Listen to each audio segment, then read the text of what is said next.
Good evening. I'd like to call to order the January 24th, 2011 Lake Washington School District Board of Directors meeting, and we're back live on TV again. Comcast has finally gotten repaired. We've been off for the last 2 months, something like that, with that. So Nancy has been, Bernard has been excused for this evening. So I'll entertain a motion to approve the agenda as printed, please. Second. Second, Doug and Robbie. All those in favor of approving the agenda, please say aye. Aye. Aye. Any opposed? Okay. And tonight is our opportunity to do our annual board reorganization, which means electing officers. So I'll start with nominations for president. I'll nominate Jackie Pendergrass to be president for another term. Okay. Second. Have a motion and a second. Anybody else want to say any other nominations? It's so hard when there's only 5 people involved. Do we have to At least you nominate have a Robbie? room full. Huh? Or just, we're doing president first, right? We're doing president first. Okay, let's deal with that one, and then I'll nominate Robbie. Okay. All righty. Hearing no other nominations, then I will ask all those in favor, please say aye. Aye. Aye. Any opposed? Okay. And now we'll do vice president. Nominations for VP, please. I nominate Robbie. Okay, Robbie. Second. Second? Yeah, I'll second that. Doug seconds that. And I'm not going to nominate anybody else because Nancy said she wasn't interested. So all those in favor of Robbie as vice president, please say aye. Aye. Aye. Do I vote? I don't know. Yes, you do have to say aye in this case because we're missing a body for voting. And any opposed? And then for our legislative rep, I entertain a motion for a nomination. I nominate Doug Eglinton. Second. Okay, we have Doug nominated. And I'll, well, anybody else interested in being legislative rep? No? Okay, all those in favor, please say aye. Aye. Any opposed? Okay. And I want to thank all of you again for the honor of being president. You guys are getting used to putting up with me. And so I appreciate that very much. And I guess for our public, in many organizations, president, vice presidents, treasurers, all that, officers have a really very set jobs and duties, and not that we don't in school board, but overall, as the work of a school board really entails being all of us together. As a single entity, none of us really has any power as a board director. We certainly have, represent the community, we listen to the community, but we can't make decisions on our own that represent the board. It really takes a majority of the board in any of our work, and especially in our business. And so being president for this organization really is helping to make sure the agenda, running the meetings that we have, and then being available to discuss anything, questions that come up, and making sure that I get information out to other board members that I think that they should have. Things that I've read, keep them up to date on news articles and things with the legislature that come by my desk. And Doug does that from his side as well. So that's pretty much the role of what happens in this position. And so partly I have a little more time to myself than my colleagues do to be able to fulfill some of those things that are not occurring here during the meetings. So I, again, thank you all, and look forward to another good year working with all of you. And Doug and Robbie, thank you both for taking this on. And Doug, well, it's going to be a busy session, so your work is cut out for you, I know, in keeping us up to date on what's going there. Consent agenda. I'll entertain a motion to approve our consent agenda. So moved. Second. A motion second. Chip, would you poll the board, please? Chris? Yep. Jackie? Yes. Doug? Yes. Robbie? Yes. And as is typically the case, I'd like to point you to tab number 9, where we'll look at our donations. Tonight we have donations totaling $50,732. a donation for $4,294 from the Eastlake Boys Basketball Booster Club to provide basketball stipends for Eastlake, a donation for $8,600 from the Ben Franklin PTSA to Franklin Elementary School for sound baffling in the commons and bulletin boards in that school. A donation for $5,250 from the McAuliffe PTSA to McAuliffe Elementary School to support their academic enrichment programs. A donation of $5,940 from the Wilder PTSA to Wilder Elementary School for 5th and 6th grade math Olympiad stipends. A donation of $4,248 from Carson PTSA to Carson Elementary School for their intramural program, choir program, and to support their 5th grade marine science educational enrichment program. And lastly, a donation for $22,400 from the Blackwell PTSA to Blackwell Elementary School. And this is for a large variety of things, including curriculum, books and educational materials for the library, student curriculum aids, and academic development for staff and building leadership team program. I did get asked a question by the board earlier in the week with the building leadership team program, and let's see, the other one was the academic support development, what that is. And that money is to really provide opportunities for teachers to take part in conferences and professional development, which is really supplanting, if you will, the monies that were provided by Initiative 728 when those funds were cut from our budget. And so PTSAs have really had to step in and begin providing those opportunities for staffs where the state budget at one time provided those, and as you know, we're in quite a bit of a budget crisis. So that is not salary enhancement, which might be, one might led to believe by the way it was described, it's actually professional development for our staff. What, along those same lines, what, and you may not be able to tell me off the top of your head, but what is the gift to McAuliffe? It talks about supporting academic enrichment programs. I'm curious about that. So typically those are things like the math program, after school clubs, those kinds of things. So more often than not, what it is a stipend for a staff member in order to oversee those academic enrichment programs in one form or another. Okay.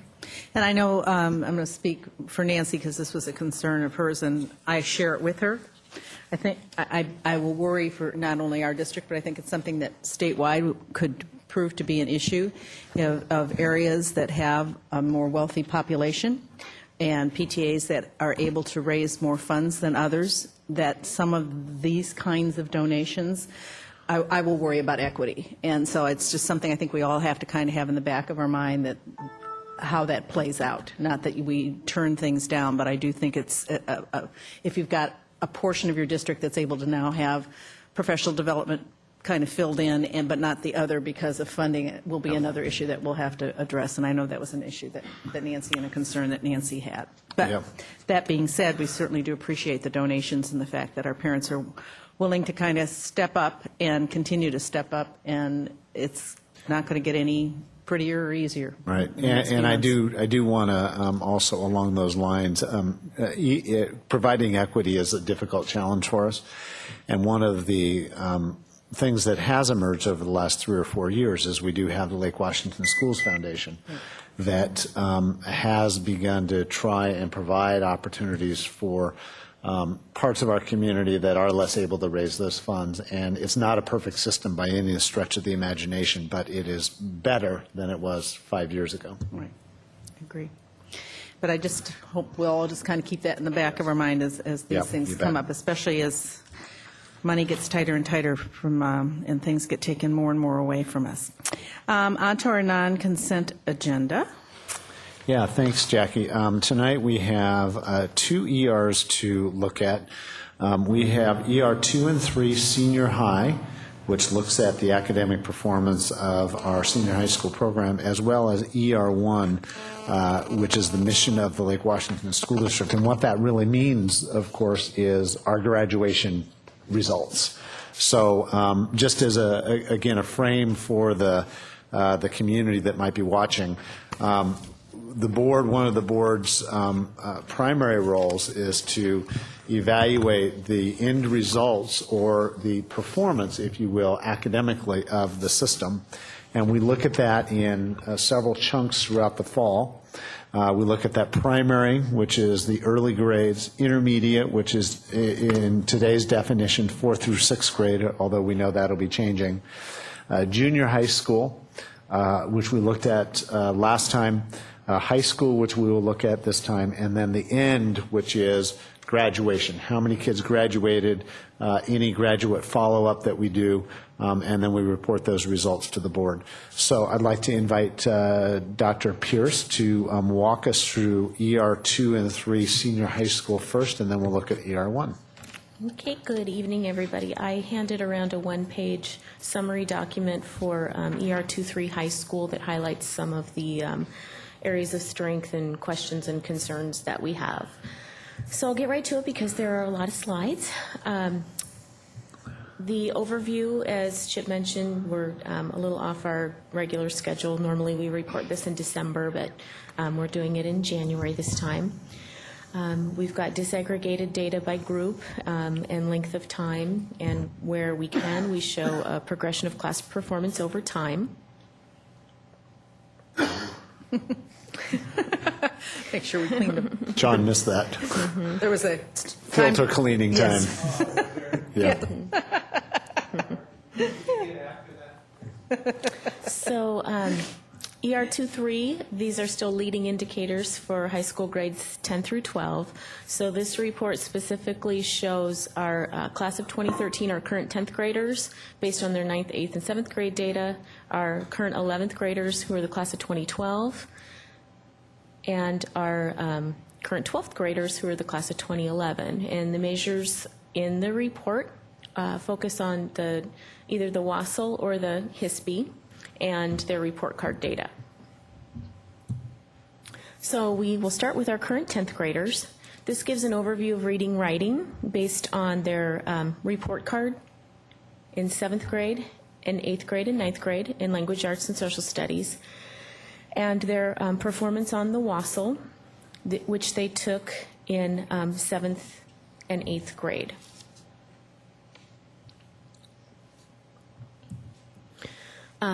This slide shows math and focuses on their 9th grade report card.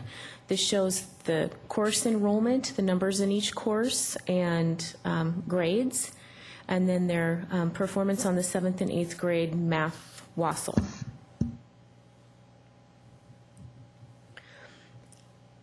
We've got the same type of overview for science, based on course enrollment and grades, and 8th grade WASL.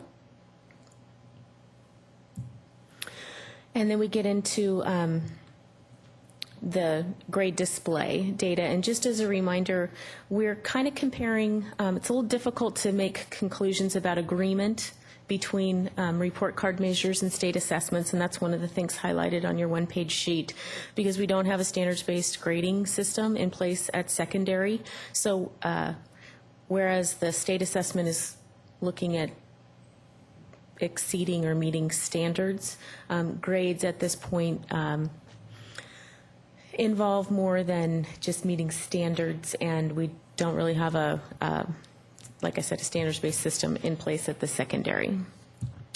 So what we do show on our graph displays is red is D's and F's, yellow is C's, green shows number of students who earned a B in the course, and blue shows the number of students percentage that earned an A in the course.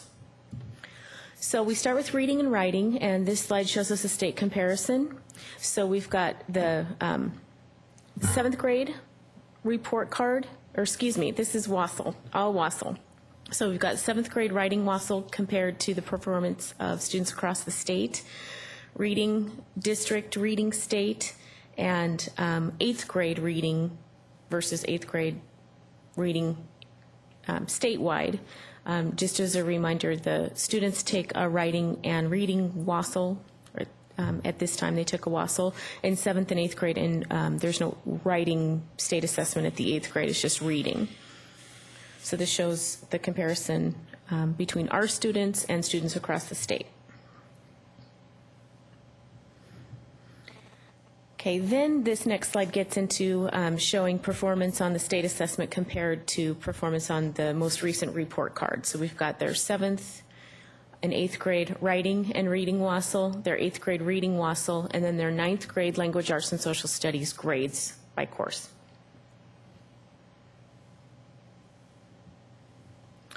Start to get into the disaggregations. This is the report card, 9th grade language arts report card scores.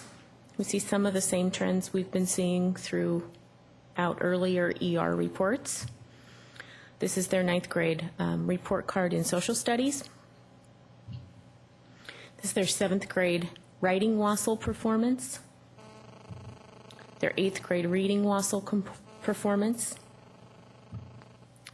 And then we start to move into program participation. So we've got SPED, special education and ELL students, based on the 9th grade report card in language arts, 9th grade report card in social studies,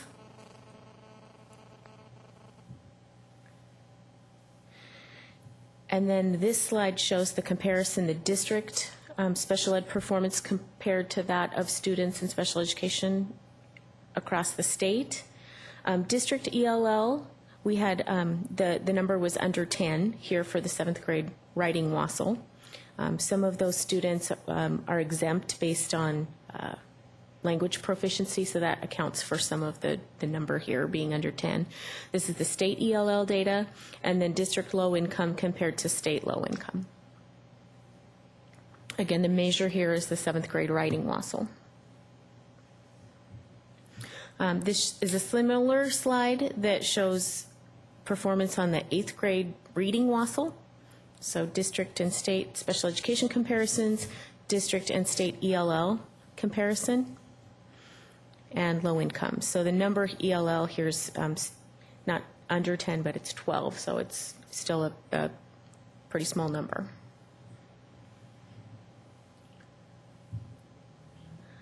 Okay, that moves us into math.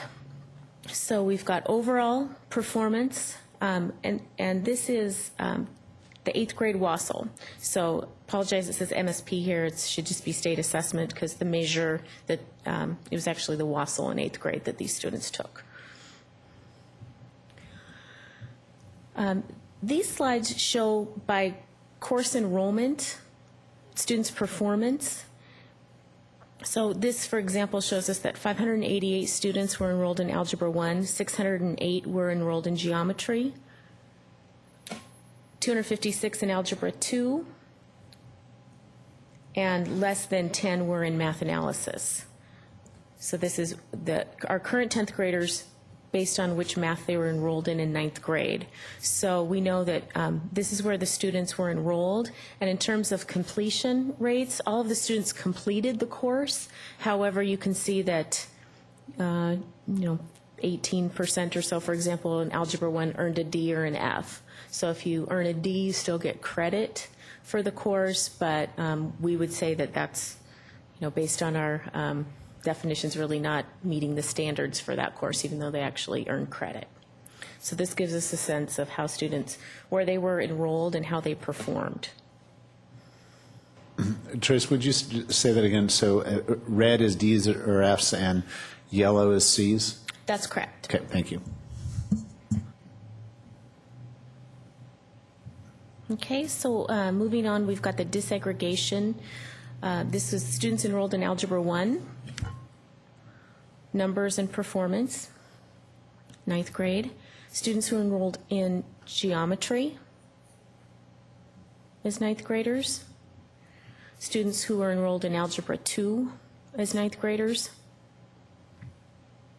So this is one of the areas that you can see we highlighted it as an area for question or concern, is about the ethnic diversity of students who are enrolled in our higher math courses, for example, is a question for us. Because I noticed this when we were doing the junior high, that while we have students that are taking either Black or Hispanic who are taking the regular coursework for their grade level are at standard or above. So I'm curious why none of those choose then to move on to a higher level of math.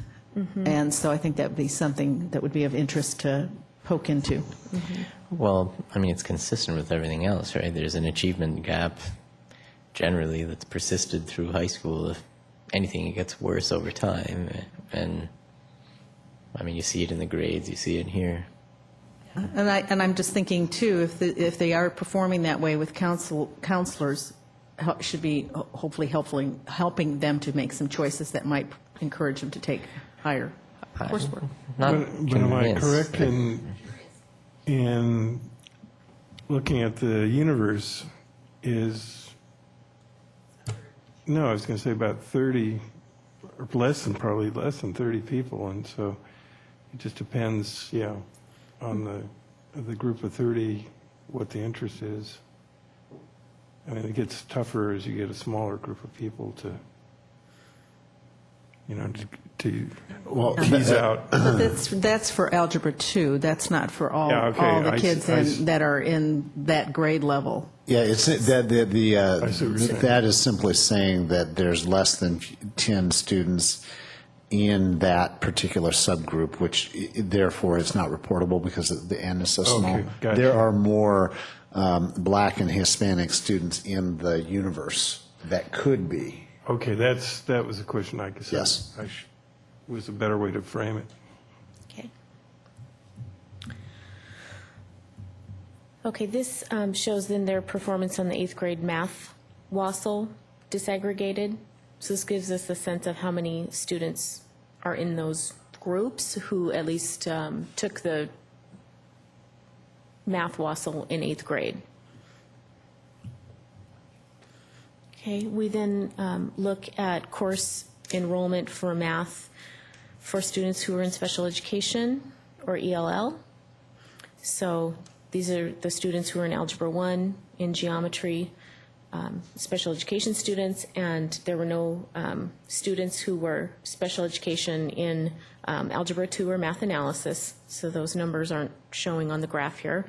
And then for ELL, there were 12 students in Algebra 1, and there were less than 10 enrolled in geometry or Algebra 2, and no students enrolled in math analysis. Sorry, can you remind me, Tracy, the intended grade levels for each of those classes?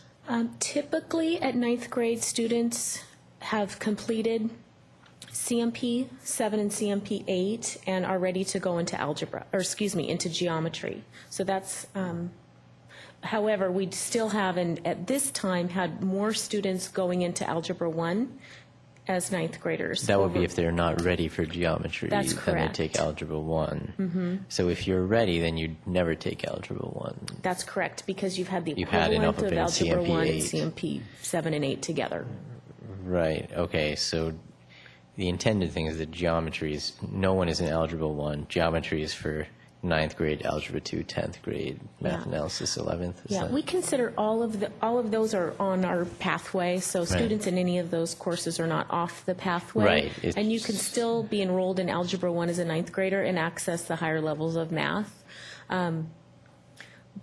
But we find that Right. over time, more students are getting ready for geometry after CMP 7 and 8. So typically, students would either go into algebra or geometry. More students will be going into geometry, and if they need more time in algebra, they'll go to Algebra 1. Okay, thanks. Yeah. Okay, so we're on to looking at a state comparison, 8th grade WASL. So this is district and state special education, district and state ELL, and then district and state low income comparisons.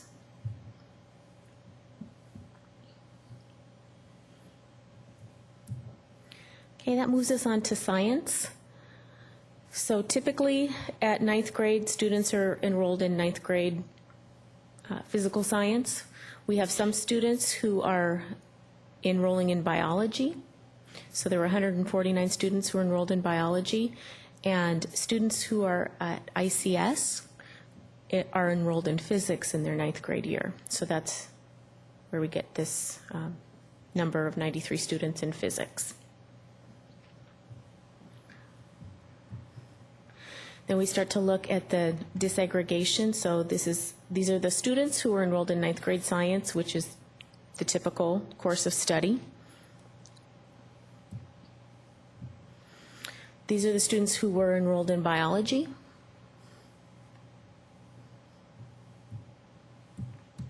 And these are those students who were enrolled in physics.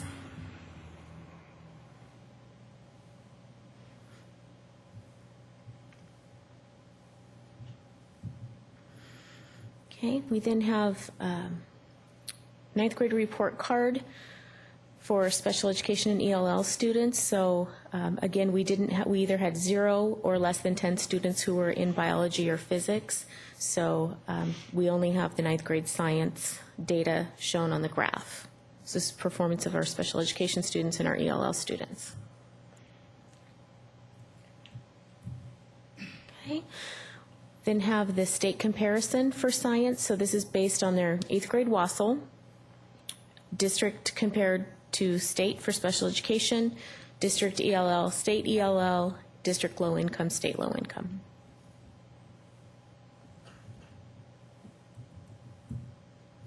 Okay, that moves us out of the core areas into world language and electives, which we've just been reporting all together. And then just an overall summary based on their ninth grade report card and their 8th grade WASL. Again, kind of difficult, which is another area of question for us to draw some conclusions. It's easier to draw conclusions about level of agreement in the elementary when we've got a standards-based report card and a standards-based state assessment. But this shows us A's and B's, and then C's, D's, and F's percentages, and then performance on the 8th grade WASL for reading, math, and science. So Algebra 1 is mostly ninth graders, or like are there, I guess it's advanced 8th graders, perhaps? Well, all of this is all this class of 2013. So this is just showing our current 10th graders where they were enrolled when they were ninth graders. Right, but I mean, like the grades for Algebra 1 are significantly worse than the other courses, right? And that is like an intended course for ninth graders, and I think it's mostly ninth graders in that class, right? In Algebra 1? I think at this time it's changing a little bit since we've had, like if we looked at the data today, I think if we looked at students who were enrolled currently, our ninth graders, I know this is just a year ago, but I think we'd see a slight difference, that we'd have more students in geometry, I'd have to verify that, and fewer students in algebra. However, this only is showing, so I guess if your question is, we still have, it's mostly ninth graders, because if you're a 7th grader, you could potentially be in Algebra 1 if you're, advanced along the pathways. It's pretty rare, though, right? Right, it's pretty few students, yeah. Right, so I guess my point is either Algebra 1 is being graded harder than the other courses, or students who are, Struggling in math. Relatively struggling. They're not struggling so much that they're like off of our pathways. Like not only are they struggling, so they're in Algebra 1, but in Algebra 1, they're also struggling. I think that is probably a fair conclusion. Most of our students who have the support and capability in math that they need end up in the geometry pathway in that grade. And so you're right. They are kids who are in a less aggressive pathway, and they're likely struggling as a result of that, but they don't fall off the radar. They don't fall into the place, for example, where there's significant safety net resources. There's some, obviously, in that pathway, but I think you're describing exactly the problem. Yeah, I think in a few slides we see the same thing, but even worse. Yes. Actually, I'll point it out when we get there. Yes, yes. Okay, so are we ready to move to the class of 2012? So now we've got our current 11th graders. So we show their 8th, this is just an overview showing for reading and writing, 8th grade language arts social studies grades, 9th grade language arts social studies grades, and 10th grade English and history grades. And then we have some students who are in AP World History. There are 69 students. at the 10th grade. These students took the high school proficiency exam as 10th graders, so this shows their performance in reading and writing, which is pretty strong.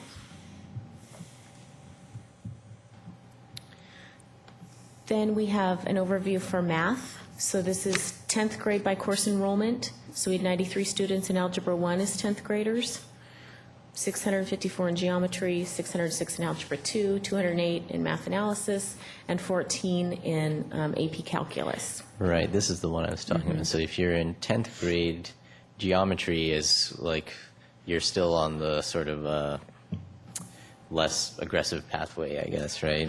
And you're doing worse than the other students in geometry. If you're in Algebra 1, you're doing even worse than the 9th graders in Algebra 1. Yes. Like the later they take it, the more they seem to be struggling in these Right. courses. Right.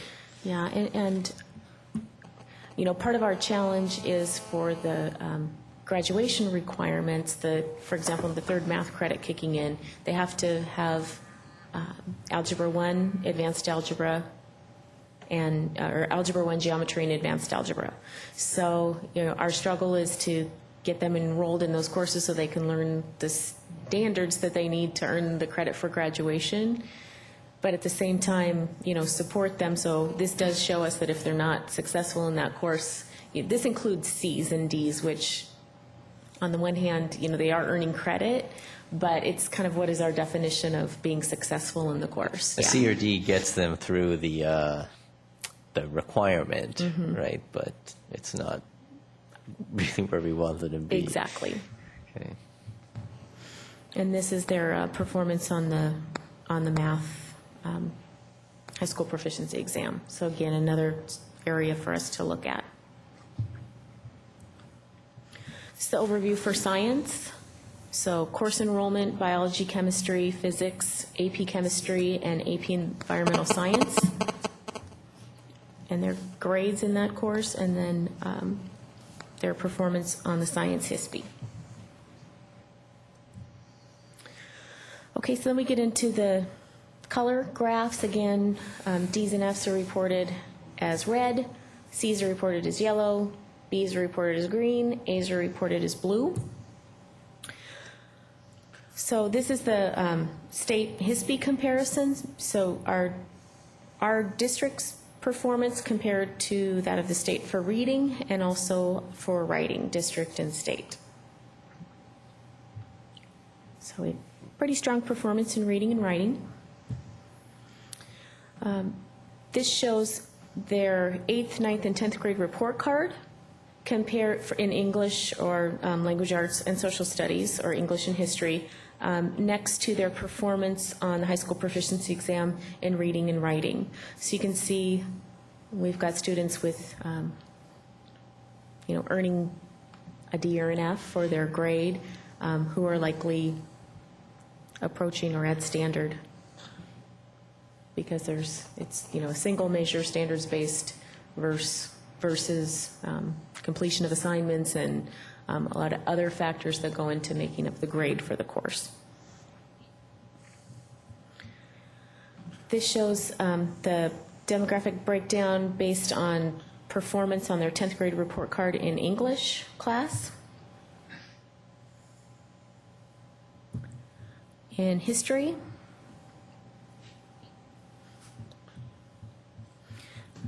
compared to their performance on the HISP for reading and writing.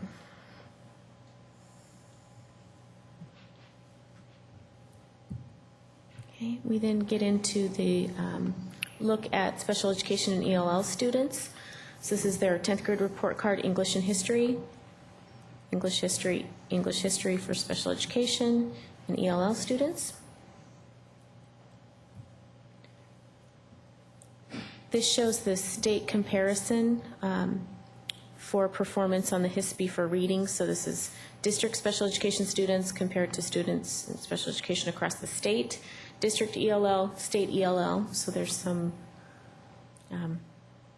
good trend there. I mean, if you compare our performance to that of the state, and then low income comparison.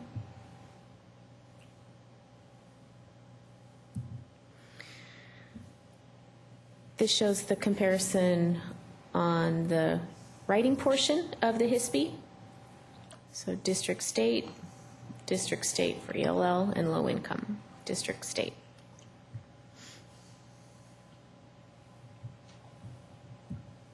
Okay, that takes us into math. This is overall performance on the HISP, overall district performance compared to overall state performance.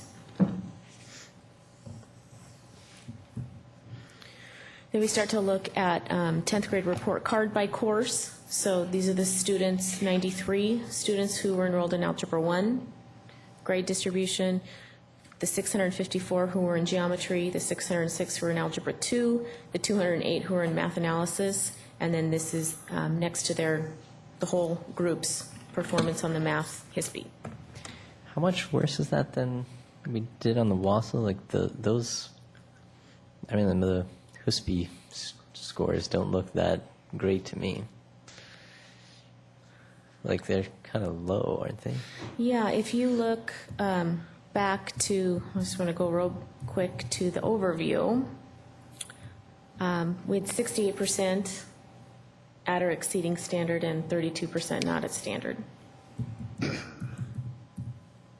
I don't know, maybe it's Is just that- a first year thing, but it seems kind of disturbing, right? Like that's across the board, right? How's that compared to the state, Tracy? Here's the state comparison.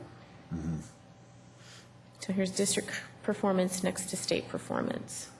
Right. I mean, the state is just a disaster, right? Yeah. I think the way that I would describe that is certainly not acceptable today.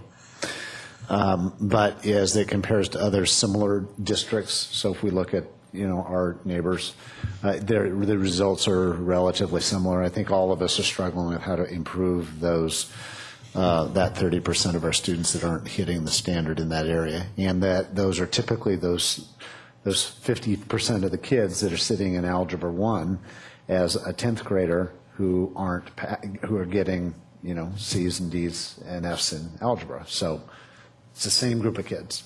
Yeah. Yep. Okay, so then we get into the breakdown by course. So this is for Algebra 1. Geometry.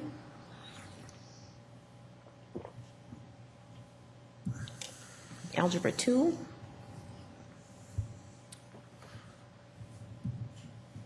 And math analysis.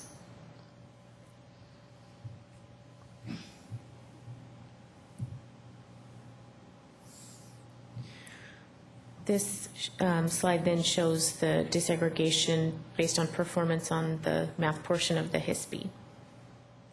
So some of the similar trends we've seen.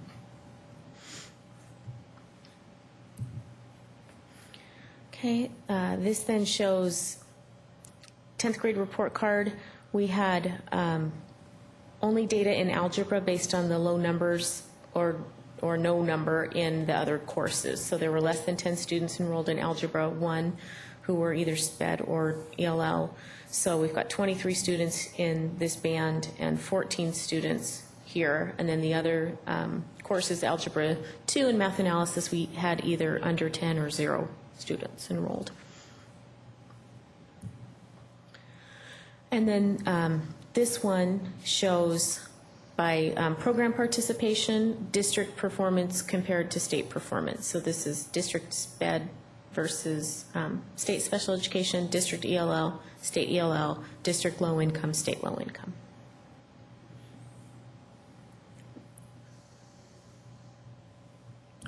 Okay, that takes us to science for the class of 2012. By course enrollment, we've got biology, chemistry, and physics performance.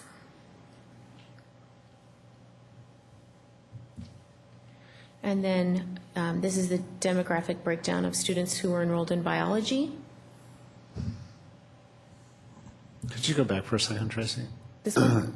Or this one? The one you just were at. 64? Yeah, okay. I was just trying to look at the end on physics. Physics, we saw a whole lot of red, and I just wanted to look where, And is not high. not very high, so it's, Guess it's looks like tough four class. or five kids. Okay, thanks. Okay, so this was for biology, demographic breakdown for chemistry, and physics.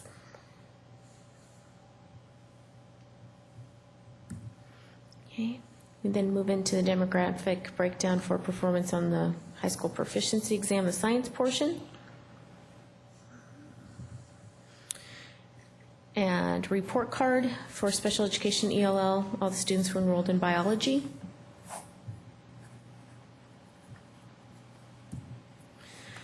And this shows the performance on the high school proficiency exam in science, district special education, state special education, district ELL, state ELL, district low income, state low income.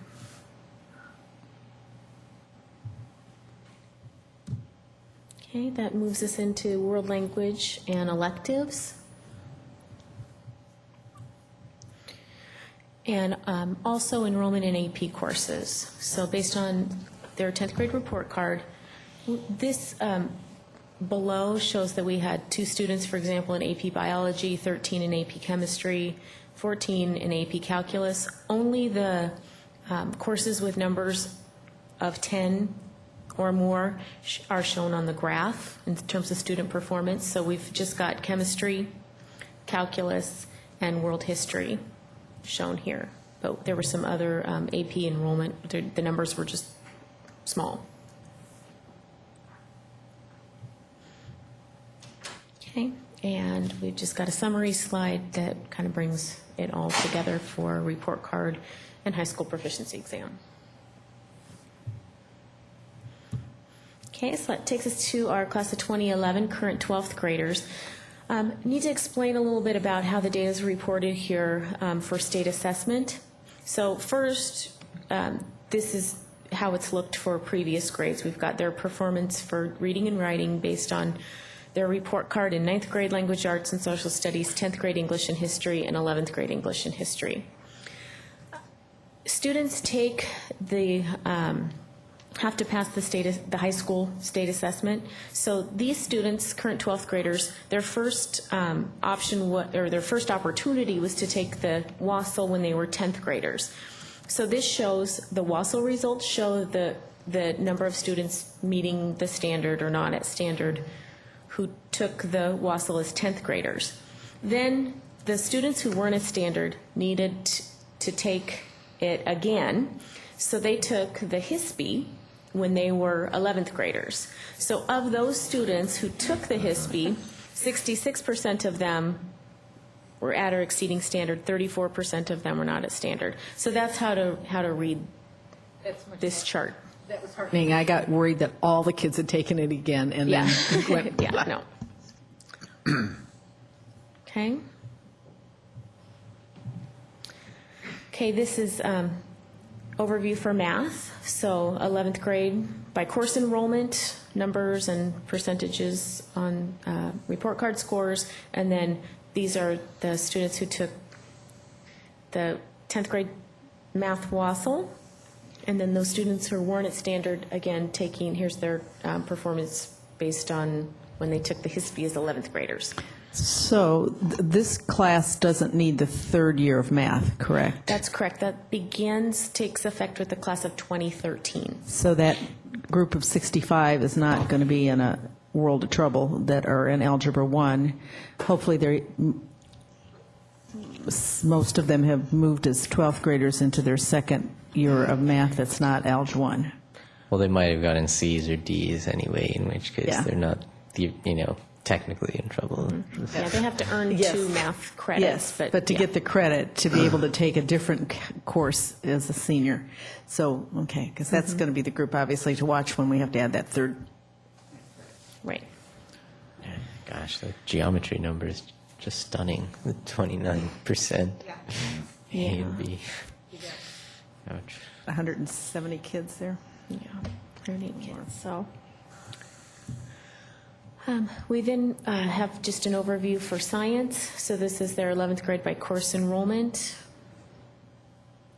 and their Wassel science performance, and then subsequent HISB science performance. Are most of the kids in biology by this point, is this since it's most common to take as a 10th grader, the bigger number, who either did the chemistry first and then the biology, or they didn't pass biology or just didn't take a science last year? That's right. Mostly the latter. They didn't take a science? No, it's mostly They kids who didn't didn't take- pass biology. Okay, so this is a second go-round for those kids. Most of the kids in the chute in our system take biology in 10th grade. Right. Right. We have a few exceptions where we've got a physics strand and a chem strand, but most of our kids are taking bio in 10th grade. So if you see a preponderance of 11th graders or 12th graders, those kids are often kids who are repeating that class. Okay.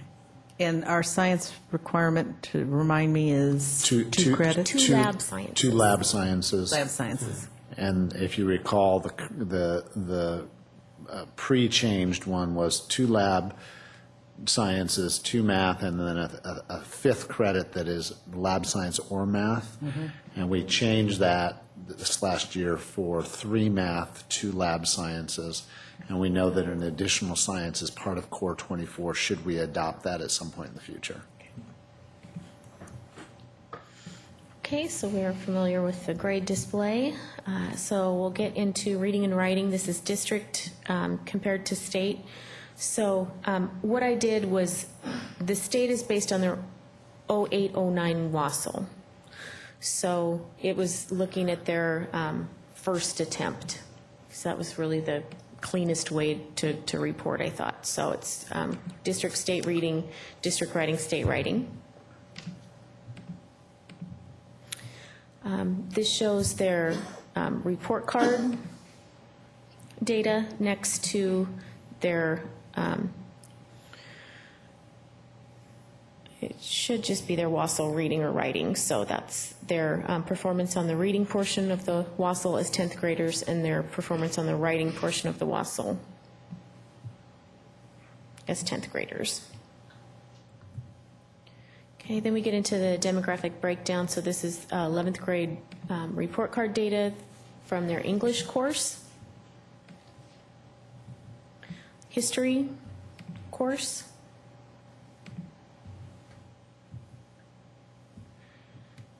their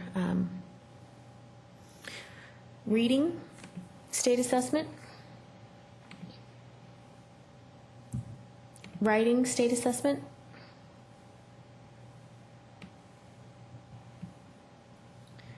this shows the performance of students who are receiving special education services who were ELL students on their 11th grade report card, English and history, English and history. And this shows the comparison between district and state. So the state data is based on 0809 Wassel, which is what's reported on the OSPI report card. The district low income number is also based on the 0809 Wassel.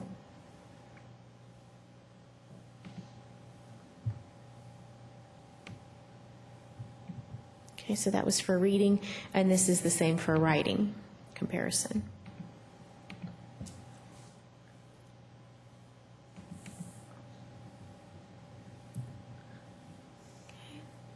Then we have, moving into math, district comparison, state comparison, based on state assessment. This shows the breakdown of course enrollment, so performance of students who are in Algebra 1, Geometry, Algebra 2, Math Analysis, compared to their performance on the state assessment in mathematics.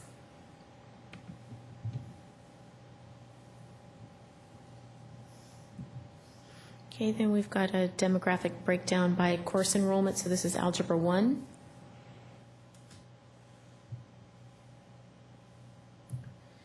Geometry.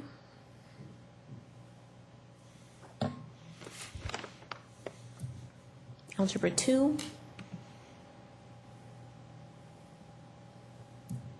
and math analysis.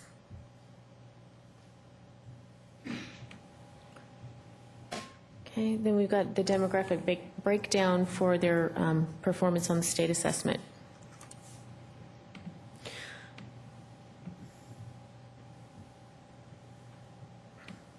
Okay, this then shows special education students.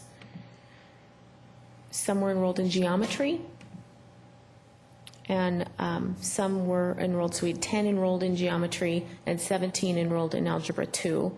All of the other numbers for ELL were under 10, so that should say under 10. So we didn't have any reportable data there. Okay, again, state comparison based on 0809 WASL, so district, state for special education, district, state for ELL, and district, state for low income.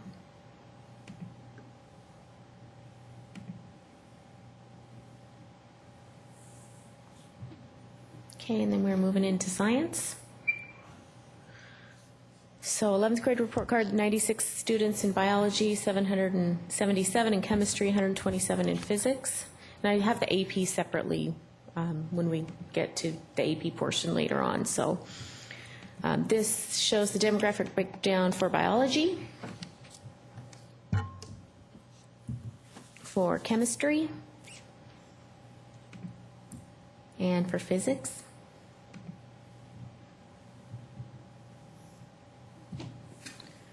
Okay, and then this is based on science performance on the state assessment.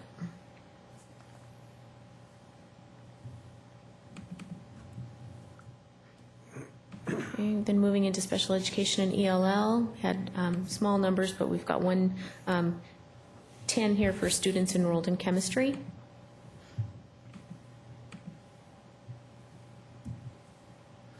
And then we've got the science state comparison.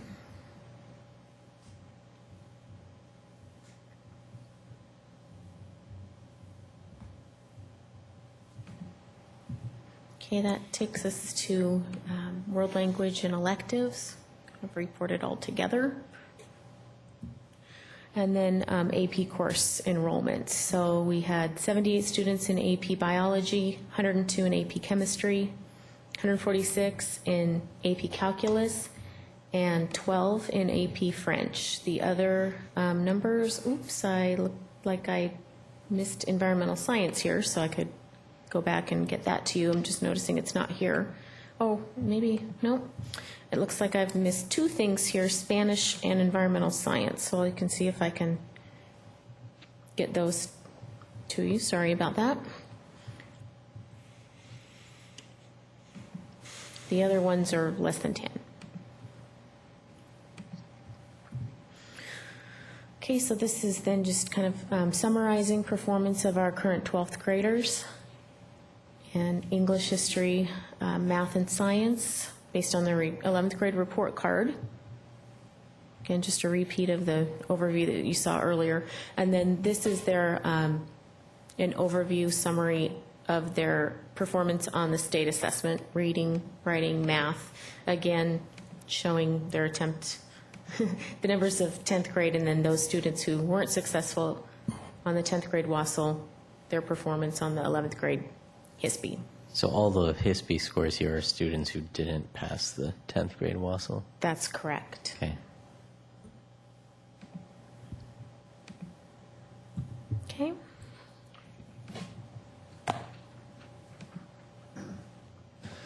Any additional questions on ER 2 and 3 high school?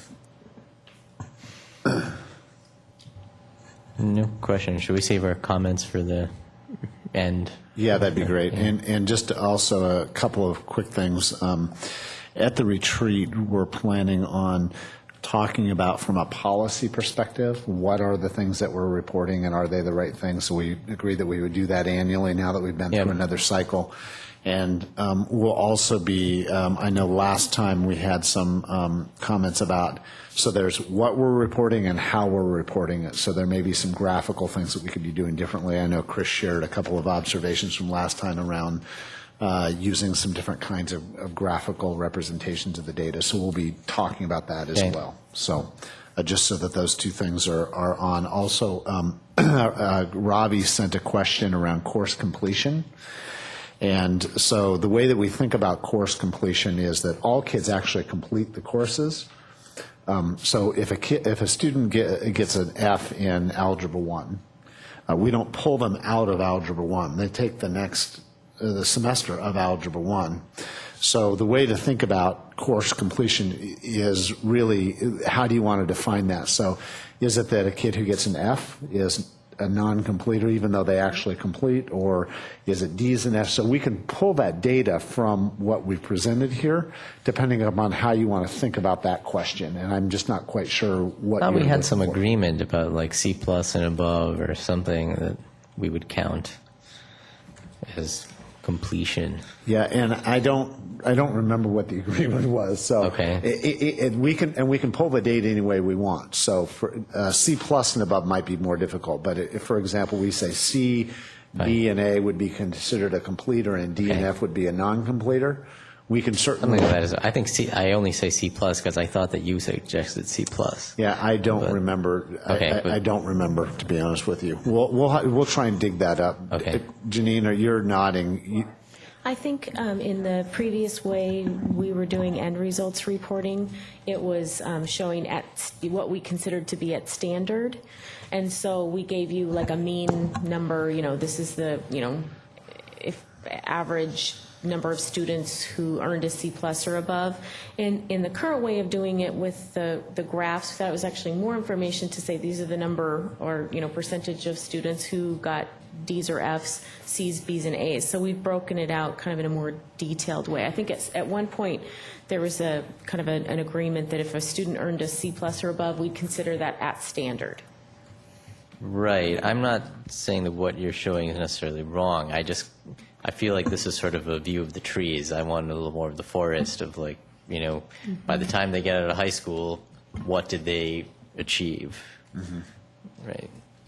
So what I'd suggest is, while we have some time at the retreat, we talk about what that view is. Okay. Because I'm struggling a little bit with definition.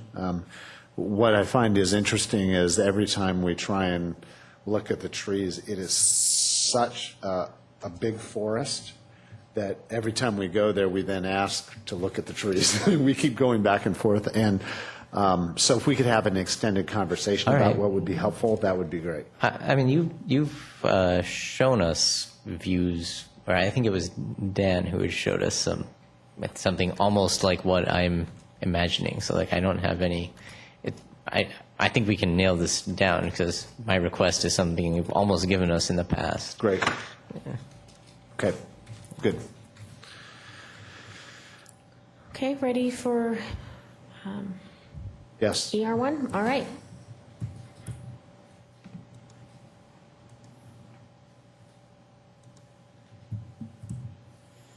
Okay, so end result 1 can be interpreted as our lagging indicators for high school graduates, meaning that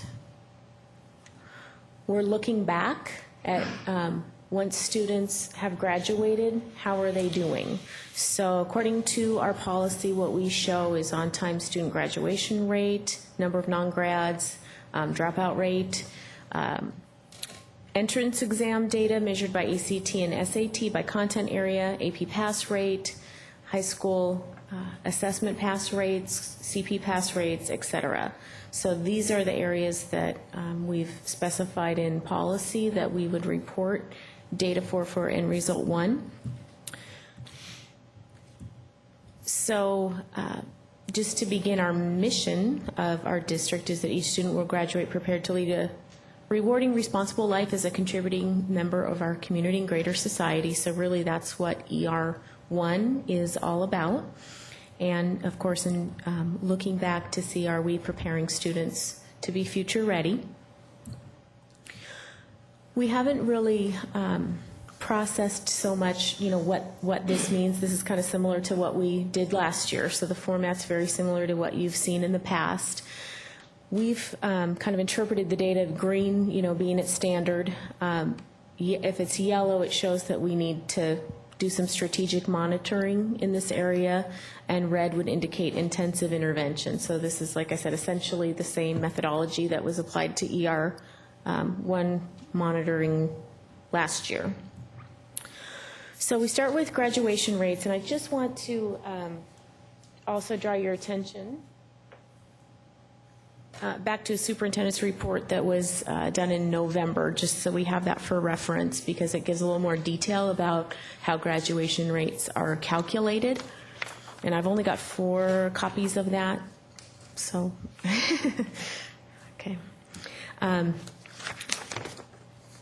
But we calculate through our own calculation, which is shown on the superintendent's report, of what our graduation rates are, and according to our calculation, our graduation on-time rate is 90.2%, and the superintendent's report kind of gets into the methodology. So this is just a reminder of that. And so we've got our 2010 data reported here. Why we don't have extended data is this would be the students who are in the class of 2010. If they didn't graduate on time, then they are still with us, and we'd be able to report the extended graduation rate at the end of this year. So that's why we don't have that data yet. And I want to point out, Chris, you had sent a question asking for this. See the data? Yeah, so it was the disaggregation by school on graduation rates.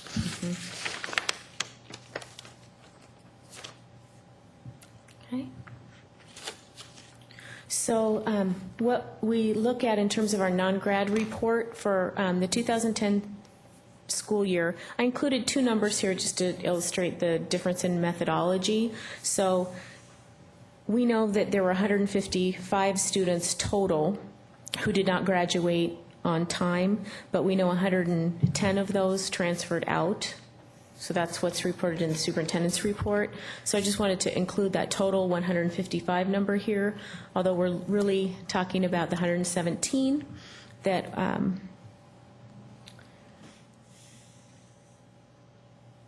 that were still in our system. So I have here, the number that are active next year, the number that are inactive. Again, this is a repeat of what's in the superintendent's report. And then how many students only didn't meet the standard on the WASL or the HISP, the number who only didn't meet the credit requirement, the number who only didn't complete their essays or formal lab report, and the number who are only missing their culminating project or high school and beyond plan. And this final column shows those who are missing a combination of things. So this shows us the reason why they didn't graduate on time. Sorry, so the difference between the 155 and the 117 are which students? Okay, so I'm going to refer back to the superintendent's report too and see if I can answer this correctly. So the total graduates in the class of 2010, the total number of students who graduated were 1,434. The total in the class of 2010 was 1,699. When we take out the transfers, there were The total 100 in that class when was 1699? when they started with Okay. us and were like designated Okay. as being in the class of 2010. In our graduation rate calculation, we take out the students who transferred so they were no longer in the system at the time of graduation. So they had transferred somewhere else. They're still considered to be in the class of 2010, but they're no longer with us in our system. So we know that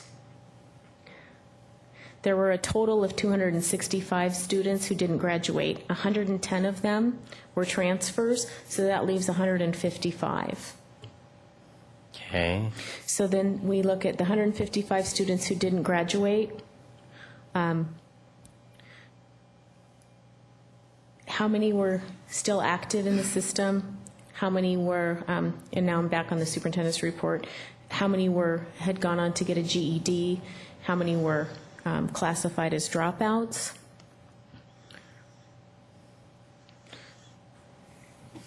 Et cetera. So the question that it begs is, when we think about kids and not graduating, we have one category of student, which is those kids who are truly dropouts. Another category of students, those kids who didn't graduate on time but are still in the system. They're still trying to make progress towards graduation.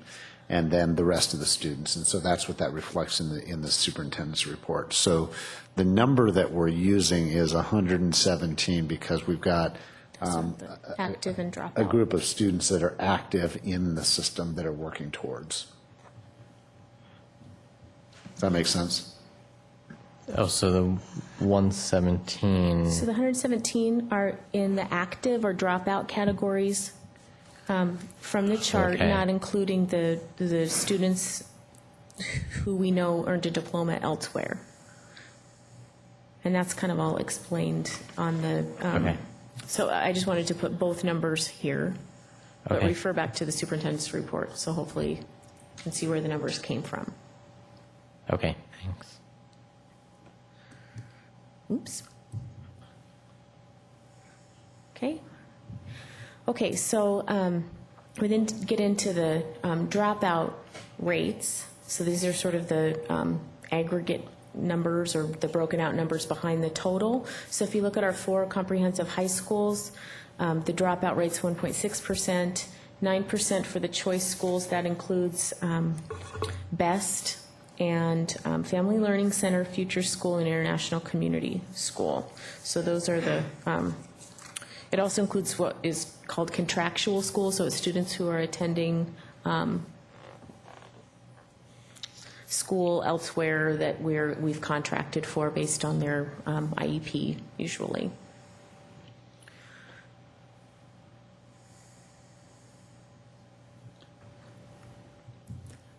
Okay, we then move into ACT and SAT.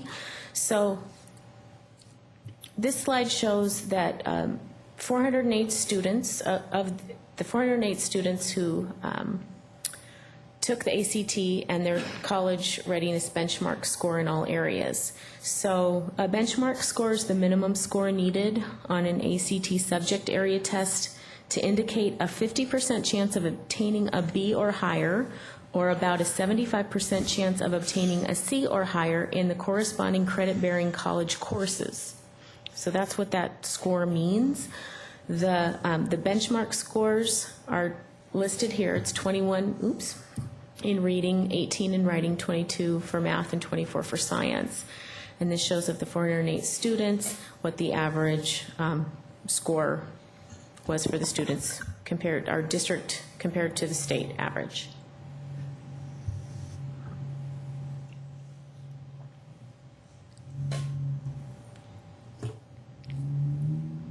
Okay.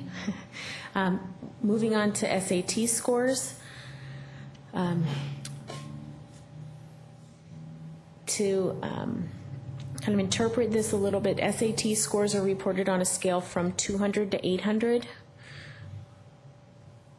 A student's scores tells college admissions staff how the student did compared with other students who took the test. So for example, if a student scored close to the mean or average, which would be 500 on critical reading, 500 on math, the college admissions staff would know that that student scored as well as about half of the students who took the test nationally. So this shows our student performance compared to state, compared to total group. Okay. So if we look, the scores are pretty similar from last year, even though we're looking at different groups of kids.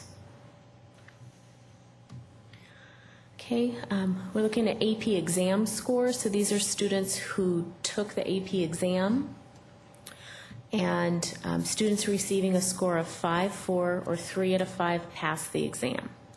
So this is the percentage pass, and the number of students, the number of exams taken. So we had about 1,312 students enrolled in AP courses, and about 19.2% of high school students took AP courses. And that 13, 12 could have taken more than one AP, correct? That's correct.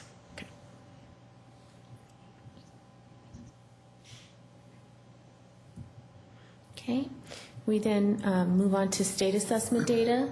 So this is at the time of graduation for students who attended district schools for at least the last 3 years. And this is their percent at standard on the state assessment for reading, writing, math, and science.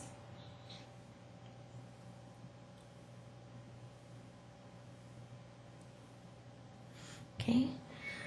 We've got their culminating project pass rate. 95% of students passed their culminating project in 2010. And then we move into some slides where we don't have the data available from our data source until spring of 2011. So we're going to need to come back and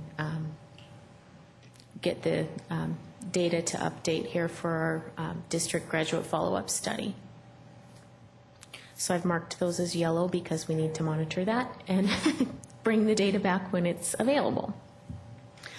Same for the college remediation rates, not yet available until the spring. Okay, then we're moving into college enrollment rates. So this shows the report of enrollment rates following graduation. So for the students in the class of 2010, 72% enrolled in college in the fall of the first year after high school, 74% during the first year, and 74% during the first 2 years. That doesn't make sense, what I just said. So Don't worry, you just don't have data Yeah, on I'm the gonna- 2 years yet. what's that? You just don't have data on the 2 years yet. Yeah. Okay, so that's why it's still 74. Thank you. Yeah. Like, wait a minute, that didn't make sense. Thanks, Chris. It could be out a little bit longer. Yeah. Can you go back to slide 20 for a second? Yes. So what do we think this should be? Like, this is high, but everyone is high. Like, I mean, I can say there should be 0, right? But, like, no one hits 0. Like, how should we interpret this? Like, can we set some sort of, like, target that we, check ourselves against? Like, I mean, it's a little weird because it happens after the fact, and everyone always sees this, and kind of, at this point, we don't even really spend a lot of time to lament it because it happens to everyone all the time. Right? This one's sort of a compound measure because you've got a combination of what's the remediation rate, but it's also who went to college. So you wind up having a hard time interpreting this particular one as a target. But I can see the college entrance rates and things like that being potentially targets, but it's complicated. Well, and there's also this other compounding factor, as you described, which is what happens if we move our college eligibility rate from Right. 70% to 85%. This number is going to go That up. number is going to change. And what happens when the University of the state schools in Washington State become more constricted on who they're accepting because of the budget? That will change that number as well. To the other way. Right. And so if we, there are issues that some we can and cannot control, and others that it's hard to tease out those variables to really know what this really means, other than we're kind of feel like we're doing an okay job because the number's smaller, or kind of not when the number's bigger. I mean, it's a very difficult one to ferret out. Yeah, every time I think about this, I come to a similar conclusion, right? But then this is one of those numbers that, like, people who are not in education, they point at this to show what a bad job public education system is doing. The thing that makes me a little bit more optimistic is that as the state becomes a bit more draconian about exit exams, in my mind, if a student passes an exit exam at a certain level, then we can say pretty definitively yay or nay in terms of what level they are. those exit exams should be relatively consistent with what kids should be needing to take in terms of entrance exams into the schools of choice, you would think. I mean, there should be some correlation. Right now, there's not much of anything because all we have is course completion. They did or did not pass, they'll use math, algebra 2, or even geometry. And so they take this entrance exam before they go to school. They say, no, you need remedial math. Therefore, put them in remedial math. And we can't tell from the completion of that course whether they really were or were not at standard, other than the grade that the teacher gives, which we would hope is well aligned. But we know, as evidenced in the work that we've done, that because secondary report cards aren't aligned to standards, we don't really know. I mean, that's the dilemma. As we get closer to having into-course exams, I think we will have a better picture of that. But it doesn't make this data any better for us. Right. Okay. I mean, I still don't know what to do yet. I feel like throwing up our hands on it is not terribly satisfying either. That's fair, but I don't know what else to do. All right. Yeah. I'll think about it if I have any magic suggestions. Okay. Okay, so moving on to college enrollment rates. Did that one, moving on to top 10 colleges. So this just shows a report of colleges attended by initial enrollment rank order. So this shows us rank order top 10 where our students go to college.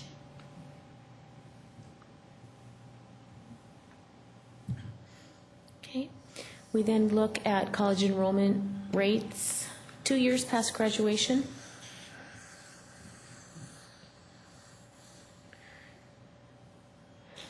So what Again, is I'm thinking- what does that represent? Right. I'm looking at that myself because I'm curious about the 2 years after graduation part. So this, I can confirm that, but I believe that this just shows us the 1 year after graduation. 74% of the students went to all types of schools. 58% were in state. 17% were out of state. So this is, updating from last year's, and I can get some more information on, and be a little clearer about what this shows. So let's make a note here.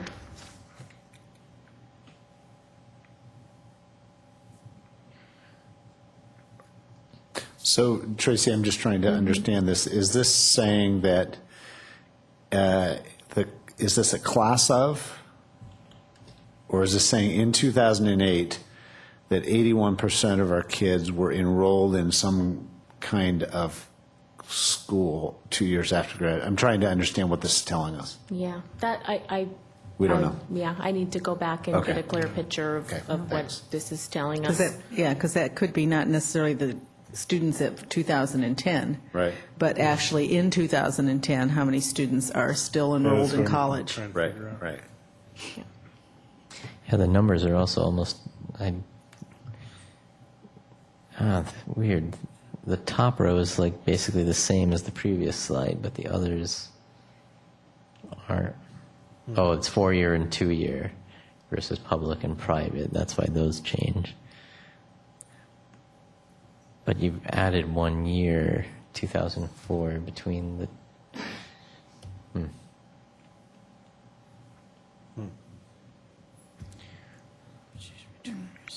Yeah, I mean, I think that I just need to go back and look a little bit. We are following last year's end report and getting the data in there, but I'm not sure I need to do a better job of explaining what this shows because I'm not 100% sure myself. Okay. So we've got probably 3 of those slides that we've updated since last year's report. So I'm going to look at slide 23, slide 24, and slide 25. Okay.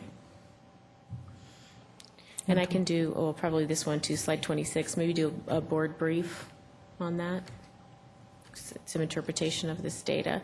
This one I think maybe is a little more straightforward. So this is retention rates is what this is showing.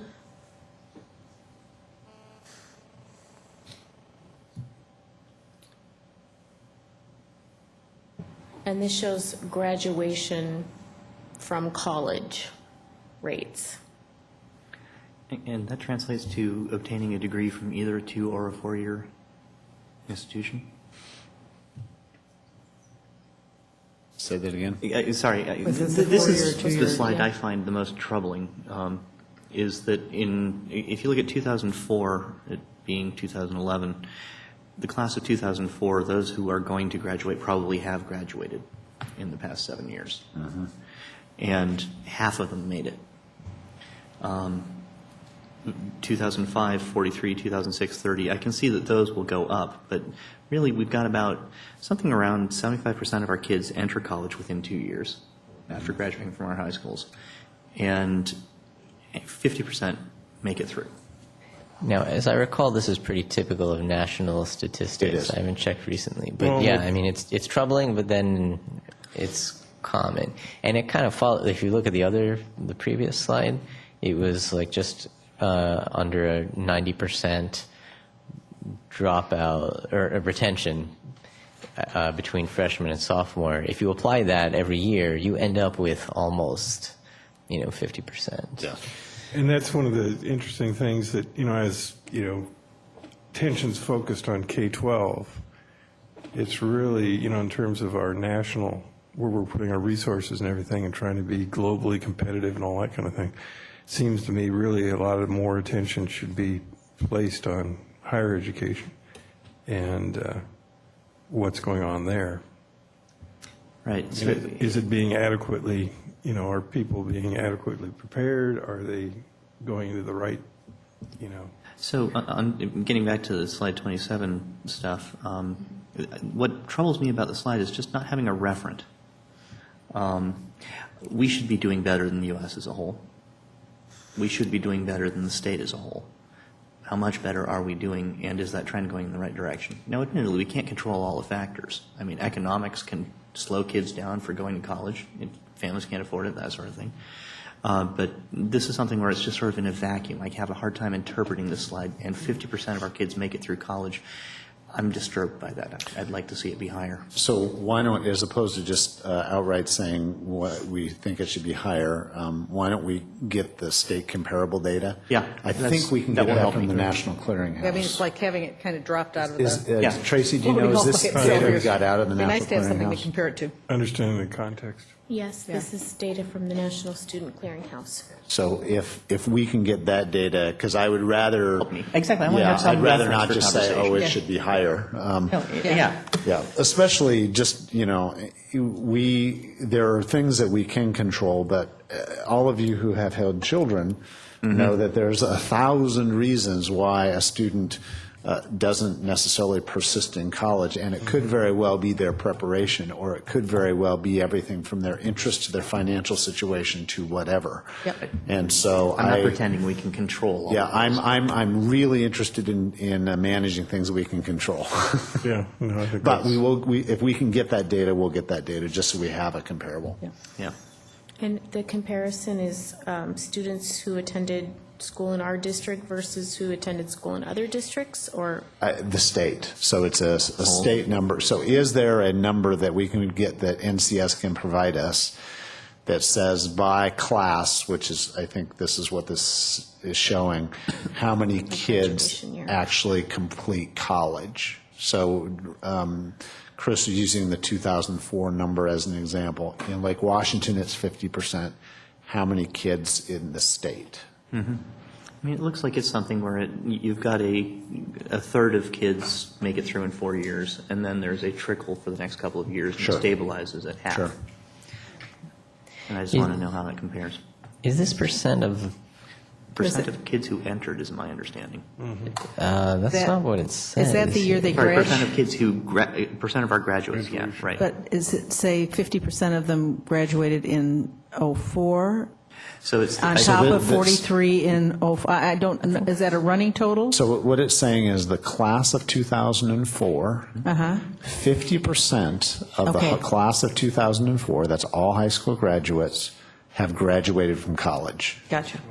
as of in 2010. 2010. So 6 years later, That's about. half of the graduating class have graduated from college. Only 2/3 went. That's to a 4-year college or To a 4-year Right. college. Actually, I'm not sure it's a four-year Yeah, college. I This slide's actually need unclear to on that. verify that because this 4 It might years be an post- associate's degree. post-high That would be school. important to Okay. have, too. What kind of college are you talking about? Right. Is it both?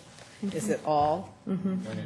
It would seem that Oh, we okay. could get that kind of data on a statewide basis. If NCS holds the college graduation rates, then we should be able to get it on a statewide basis, it would seem. I would think be so, What I yeah. will try to do is get this data, instead of just reporting it out how it's been reported out in past years, see if we can make some more sense of it, or see if there's, Yeah. see what this data is in Makes there, more sense. That and would be very see good. if there's a different way to report it where we can make better sense out of it. But only 70% went to college, right? Yeah, yes, but Out this of is, 3 kids who go to college make it through, is what I Yes, interpret 2 as out of that. 3, right? Okay. I mean, yeah, not. so that's a fair, that's a fair way to report it as well, which is, what is the overall percentage of kids who graduated who have a 4-year degree at some point in their future? And of those that go, how many persist to get that 4-year degree? I mean, I think both of those numbers are interesting, at least to talk about. Whether or not we can set goals on them is another story. Yep. Okay, questions, comments, thoughts regarding either ER23 senior high or ER1 graduation? I apologize for this, but I'm going to ask a really nerdy question. You've got Excel 2000 whatever as a presentation tool. Do you have access to any other statistical presentation packages? Well, we can run the stats through SPSS. We've got that in the Yes, you've got computer center SPSS. should we need to do those kinds of analyses. Yeah, I'm just trying to figure, because there are some things where, for example, in a number of the different demographic breakout analyses, you showed male-female. And to be perfectly honest, if you can do a statistical test and that's not significant, I don't need to see it. It's just clouding up what I want to focus on. If there's not a significant difference, I don't care. So the way that's been defined to date has been, what we're showing is those demographics that are built into policy. Yep. So if we want to do that, then we got to decide via policy what we do and do not want to see, and then come to some agreements around that. What I don't want to do is arbitrarily begin deleting things that I Right. don't think you need to see because there's no statistical Oh, significance. no, it's something where I'd like to have it just sort of actually be part of the process and building the report each Yeah. year. If you did suddenly have a difference, then I'd want to see the data. But Yeah. until such time, it's not interesting. And that would be a really good policy. Yeah. Policy descriptor is, Yeah. Well, you here could- are the conditions under which we want to see it, and here are the conditions under which You don't. could provide all of it, just separate, these are the ones that showed us a significant difference, and Right. these are all the others, and then we only bring up the others if we're so inclined. Yeah, so one of the things that I'd suggest we do is, again, during our time, we have some concentrated time on this, is bring to you the reports that we provided over the last 4 months and talk about, okay, what is it that's useful, not useful, et cetera, knowing also that we're going to have the dashboard, and the dashboard is going to provide, it is, we did this year of reporting this way, knowing that the dashboard was coming, and in March, we're going to have the dashboard to be able to play with live, and then we'll be able to say, okay, in version 2 of that, here's the kind of reports we need, and here's where your team, Chip, can have some discretion in not reporting because it meets this set of criteria. Well, and I think that it also, what do we have that's available to look at versus what do you actually bring here Right. and do in a public setting Right. to show all of us and report on. I mean, it may be that it's there for everyone to go look at, but it doesn't Right. all need to come into a report, Right. which might help as well. Yeah, I think that may help a lot, especially once the dashboard's available to you online. Yeah. Then it could be that we bring troubled areas or areas of significant growth to you in the public setting, because certainly the public needs to see this as well. And then you, before the board meeting, would say, here are areas that we would like you to talk about. And that may be a way to structure it. So once we see it in March, then I think we can begin to develop a format under which the conversation can be productive. Because I think we've heard now a couple of times that all of us feel like we're swimming a little bit when we have 100 slides trying to figure out which ones are most meaningful to us that we can have a conversation about. Okay. Thank you, Tracy. Oh, Can I just Oh, I'm make sorry. one? Did you have yeah. some more comments? yes. Go ahead, Robbie. Sorry, I'm moving on to work session, but go ahead. Okay,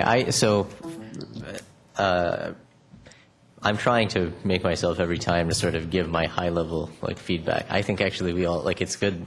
I think it's a general practice. We should at least note that so that at the retreat or something we have kind of a summary of. I mean, we do it for ELs, right? I think it's even more important to do it for Ns of our takeaways, basically, Yep. right? So And here, you're collecting those to distribute amongst all of us, correct? I'm collecting mine, not collecting yours. Yes, you are, but you're going to distribute yours Oh, sure. to all yeah, of us. okay. Thank you. Yeah, I can do that. So we can use those to help our thoughts. Okay, yeah, I can certainly do that. So let's see. On ER1, I felt like the college success, I think it would help to see more comparable data, but it feels like not catastrophic, but room for improvement, I think. The math and science you marked as, and CP you marked as green. I don't consider those green personally, at least from what I've seen. Like the science, WASL, MSP scores are not, I mean, if you assume that the test is good, then I don't see how it's green, though I know that you could say that about the entire state. CP, the pass rate is high, but I don't feel that it's there, and I know that there's partially a resource question, but I don't consider that green personally. ER2 and ER3, the standard achievement gaps, they're still there. In some cases, they're even worse than in earlier grades. We noticed the struggling students, despite our pathways designed to accommodate them in a way that doesn't write them off, they struggle even in the pathways that are designed for them. And the graduation rate, I guess that was on ER1, that fell from 94 to 40. I'm not sure if that, I mean, it kind of fluctuates a bit. The on-time. 94 to 40? On-time graduation. That doesn't sound right. That was I that have it funny wrong. year that's in there. Oh, there's 1 year that's funky. And yes, and there was something funny, I remember bringing that up before, it was something about the, how measurement, whatever it was. If it- For graduation rate? Yes. There's Where a I got year it that we from. only graduated 40%? No, but. No. 90, sorry, 94 to Oh. 90. I Oh, don't know. I was going 94 to 40. Sorry, What? no. There is a slide that has a year that has a funny number in I it. missed Yes, and I do think Apologies. the methodology changed in Right. that year as driven by the state. Right. Yes. I remember Dan was doing the numbers Yeah. during that time. Yeah, but. Yep. Yeah. Sorry, which year did it change? There was a methodology change in how graduation rate was being calculated that year that went from 94 to, 94 to 90 was, yeah. sorry? Slide 19, 2002. It's just the total in college goes. Correct. I think Robbie's Total referring in to college slide goes on. 11. Yeah, exactly. Yes, Slide I'm 11 is a referring to different slide matter. 11. So, Jackie, I think you're talking about 19. Oh, he said slide 11. Well, here comes Nancy. Yeah, so the graduation rate dropped, but then it's kind of been fluctuating, and it's still not bad, but yet I noticed that it dropped. I mean, 90 is still, I mean, better than most. Yeah, okay. Okay. So I'd like to respond to your reflections, Yep, if you don't great. mind. Perfect. I think one of the things that has been glaring to us as a team as we've thought about this is this achievement gap question. And I've seen and heard kind of two components of that. One is the obvious difficulties we are having with ELL students, with students of color in particular. And we know that there are achievement gap issues around those students across the state, but ours are worse than the state. And this is the only category in anything we report where we report that we are worse than the state. And we know that. And before this year, I don't think it was as evident to us until we started reporting this way. So that, for me, was probably the most significant big aha, that we have a problem in this area and we have to begin working. And I would expect you as a board to ask me to report in the next, wherever it's appropriate, whether it's an EL or END or whatever, what are you doing about this, Right. Jim? Yes. So that I think, I agree with you in that one. I don't think that our graduation rate is as particularly problematic, but we're watching it. I'd agree with that. Yeah. I do think that the math science question is a really good one. I think it's probably a fair argument to say that it's probably a yellow, not a green. Yeah. We explain it away by saying, yeah, but we're not as bad as the rest of the state. Right. But if you look at the pathways that our kids are in and the numbers of kids that are being successful in math and science, you know, we've got some work to do with those kids. And frankly, I think that we as a system are still struggling with the best way to serve those kids. If a kid is on a pathway but is behind, how do we make sure that they don't get further behind the longer they're in the system? Right. Yeah. I think that's a fair question, and we are really struggling with that as a system as to what the best way to support that is, especially in an environment of diminishing resources, as you know. So I think that is also a fair place to say, come back to us and begin talking about how you're thinking about this problem, knowing it is a multifactored, complex, Right. And we'll constantly have that conversation. But I think that those two areas in particular are the ones where I am really worried, knowing that we're watching the other areas as we go along. Well, I'm in light with the math and science, especially when you're adding another credit or more that you're trying to get these kids through in order to be able to graduate, which will obviously impact us with on-time rates and things down the road. Right.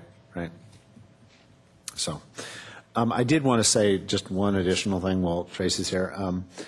We've had now, 5 ENDS reports, and these are a tremendous amount of thinking and data crunching, et cetera, and I just wanted to publicly thank Tracy for all of her work in doing that. She's spent an enormous amount of thinking time doing that. So, And it's not like that's the only thing she has to do on her list of duties. Well, and again, kind of providing a longitudinal view, this is I think a result of our evolution towards policy governance and the fact that we're able to spend time talking about data rather than, some of the stuff that we kind of wasted our time talking about before that were more operational things that were more properly in the superintendent's province. Well, and compared to a year ago, I mean, as we look at what we all were saying about ENDS, it's still a work in progress, which it still is, but it's taking a giant leap in this last year in reporting from what we were doing before. Thanks. And if I may, I just want to also thank John Vail and his team, because in terms of pulling the data out of our data sources and doing all the kind of back-end work to get me the data so I can do a report is really John and his team. Yeah. So thank you to John and Carmen and all of those folks. thanks, John. Very much. Okay, anything from you on your report today? Yeah, I'd just like to quickly report back to the board things I have been hearing out in the community regarding the levy that, as you know, is currently out and about. There have been a number of questions. We continue to be faced with a challenge in being very clear to our community about what this levy is about and what the potential impacts are should it not pass, and what the opportunities are should it pass. And what I am hearing periodically is this about voting for going to four-year high schools? No. Citizens are not voting on four-year high schools. That decision was made by the board at my recommendation some time ago. And The purposes of going to four-year high schools, of course, were programmatic in nature primarily, but secondarily, they help us solve this really bad problem we have of overcrowding the elementaries. There was an editorial in the newspaper. It started in Kirkland and has been reprinted in Sammamish and was submitted to Redmond but hasn't been printed around, well, why don't we just use the money in the current bond measure that was passed in 2006 in order to deal with our overcrowding issue and just not build those schools that were promised in 2006 in different parts of the district. And what I have been telling people is that there are a number of options available to the board once, if the levy does not pass. One option is to double shift our high schools. A second option is to bus students across the district and then possibly double shifting as well, because there will not be very much room for long, even if we ship kids from east to west.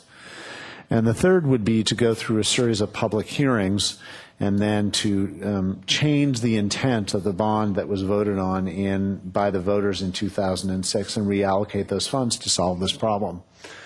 Those are the three viable options available to us.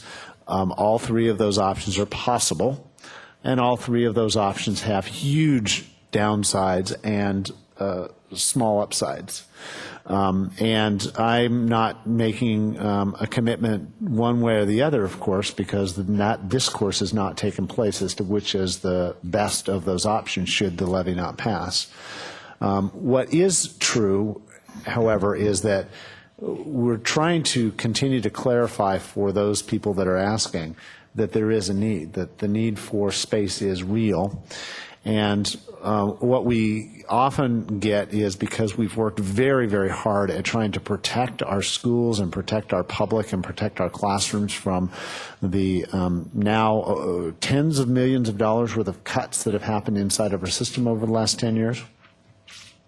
Because of that, there's a little bit of a believability factor. So the kinds of calls I'm getting are, well, you guys are talking about double shifting, but you wouldn't really do that, would you? Or you're talking about not building the schools on the modernization program in 2000, but you wouldn't do that, would you? So those are the things that keep coming up. And what I keep responding back to is, I can't tell you what we would do. I can only tell you what is possible. I can tell you that in 2012, there is not enough room. That I can tell you for sure. And so this is a tough time. It is a tough levy. It is tough on our taxpayers, and our folks are asking very good, hard questions that they should be asking. But what we want to do is make sure we provide as accurate of information as possible to our public so that they can make an informed choice on the ballot measure that is before them. We certainly do not want to threaten, and that's not the intent at all, but rather we want to say, here are the possibilities, so that should we have to go down that we can say to our public, you were informed, and this is what happens when this doesn't, and if it does pass, we will have an obligation to build quickly in order to deal with this situation. The last set of questions, and then I'll stop, that I've been asked consistently have been around why a STEM school, and why not just take that money and make the two schools that are going to be overcrowded, which is Redmond High and Eastlake, bigger. And that is because we asked our community through a survey pretty specifically, how big is too big when it comes to a high school? And what our community told us was, when possible, don't have our high schools be over 2,000 students. And if we didn't build a different facility, then we would be at over 2,000 students. But we didn't need a full comprehensive high school, nor could we afford another fifth full comprehensive high school. So the facility, the secondary facility that we are proposing in the eastern portion of the district, would be much smaller than a comprehensive high school. And because of significant requests by our community, we are responding to the desire to have a choice program that would serve kids from all over the district. And the reason for focusing on STEM, science, technology, engineering, and mathematics, was because of many of the conversations that took place here, which is the emphasis on science, technology, engineering, and mathematics in our businesses, in our science community, in our federal government, in our state government. We are being asked again and again and again, what are we doing to make sure that we have kids that are achieving so that they can be available to those sectors professionally in the future. That does not mean by any stretch of the imagination that we are not going to be doing significant investments and work in science, technology, engineering, math in all of our high schools. This just means that there's going to be a facility that has that as a place of emphasis, and actually it's going to help inform our practice in our other schools. So those are the questions that I'm getting via email and via phone calls, and I just wanted to inform the board kind of the mood of what's going on out there as you're out talking to community members. Do you want to say anything about Wednesday, Juanita? Oh, yes. I was asked on Wednesday, I was asked by a number of our Juanita community folks in particular, that there were a lot of questions that were being raised in the Juanita community because there is no facility on this particular measure that directly impacts the Juanita community. And some questions were being raised about that as to why they should vote for this measure, et cetera. And of course, my role when I go out there is to give them information, not advocate. So my job is to tell them, here is what this will and will not provide for the Juanita community specifically. So 6:30 p.m. on Wednesday, I'll be out at Juanita High School. And a number of the area schools are going to be inviting parents who have questions that would like answered and clarification. And I'll be able to say many of the things I just said tonight, as well as, frankly, just answer their concerns. Last week, I was able to go out to Lake Washington High School, where there were a lot of questions. Found the meeting to be extremely productive, received several emails afterwards saying, thank you for the information. It really helps me understand. And when our heads get into this, we think that this is relatively simple. But as you know, these aren't simple issues. One thing impacts another, which impacts another. And the relationship between capital funds and general funds and bond funds and levy funds and East versus West and STEM versus choice versus comprehensive high schools versus elementary space versus these all end up being very convoluted, complex issues that require multiple times of explanation or for people to get their heads around it. So that's what's happening this week. Okay. I'm going to follow up on that before Doug goes off with, or starts with legislative update. I just would like to take this opportunity publicly to thank the Lake Washington Citizens Levy Committee, which I have the privilege of being chair for, and we're 19 members actively with lots of folks who have been helping us around this year. It's been amazing. We've got parents all over, other community members all over the area that are helping get word out, answering questions, directing people to places to get information, and having them, talk to their neighbors and talk to their friends and explain what's going on and the importance of the levy that's coming up. And wouldn't happen without the group of folks that are on the committee helping to do that. It really does take a citizen. It takes more than just us up here to get to the community. Yes, we are the elected, and yes, we are the folks that they look to, but they really do look to their neighbors to hear. I can't tell you how many people tell me, my neighbor got their ballot and they called me because they knew I knew about education, what to do, what is it about? Explain to me, answer my questions. And that's someone they feel comfortable picking up the phone and talking to. So thank you all from the bottom of my heart. And you're a wonderful committee, and I love working with you. That being said, ballots are out. And I know Catherine may be starting to get phone calls of, where is the voter's pamphlet? It is in the ballot. And it is on the back side of the instruction sheet. So most of us, because I went hunting for it because I had read in the paper this is where it was going to be, I pulled my instruction sheet out and I'm looking at it and flipping it around and going, where's my voter's pamphlet? And I'm pulling all the envelopes out and everything, no voter's pamphlet. So I finally see the print down the side that says, this is your voter's pamphlet. I thought, oh, maybe I ought to open it.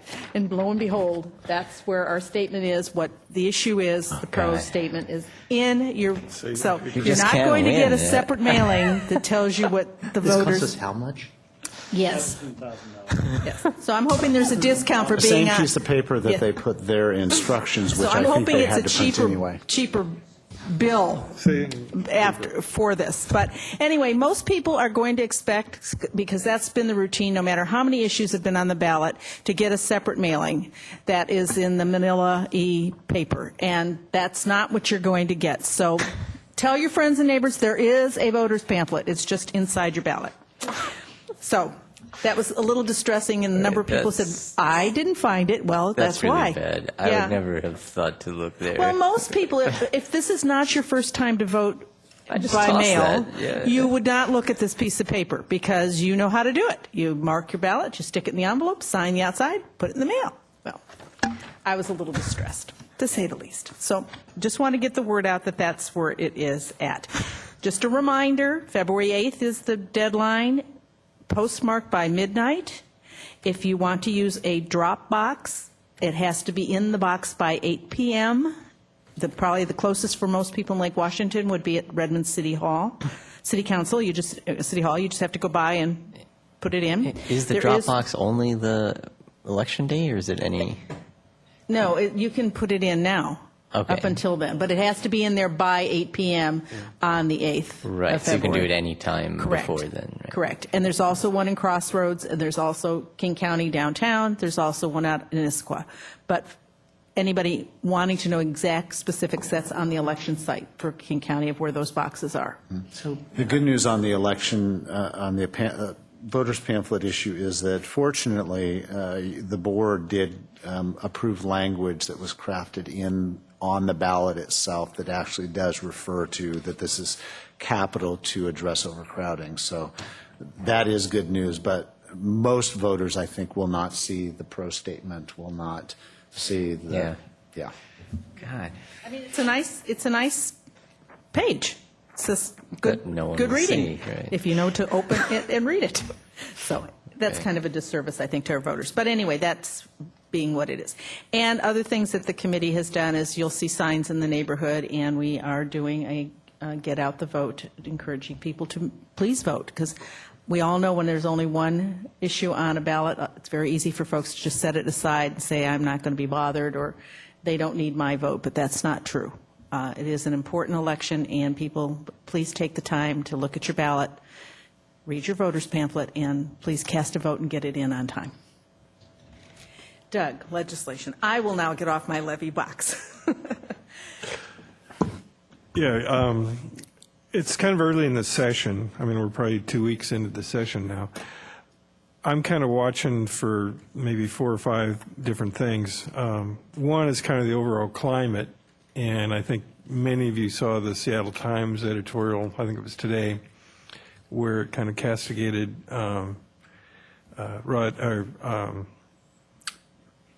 Ross Hunter for not being able to come up with the requisite number of cuts that the Times would like to see anyway.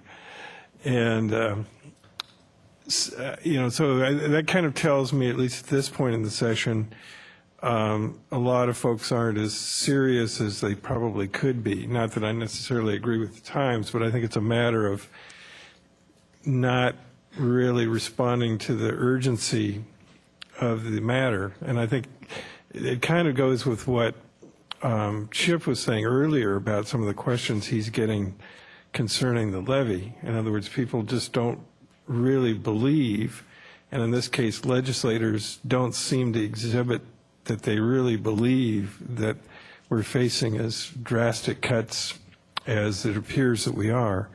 So until people get real about what's facing them, we're not really going to see anything terribly meaningful. The other thing that I'm looking at is legislation by Sam Hunt, who is a former North Thurston School Board member who represents that area in Olympia in the legislature, who's put together or introduced a consolidation bill that, if the process that's outlined in it runs its course, could potentially result in reducing the number of school districts from 295 to 150.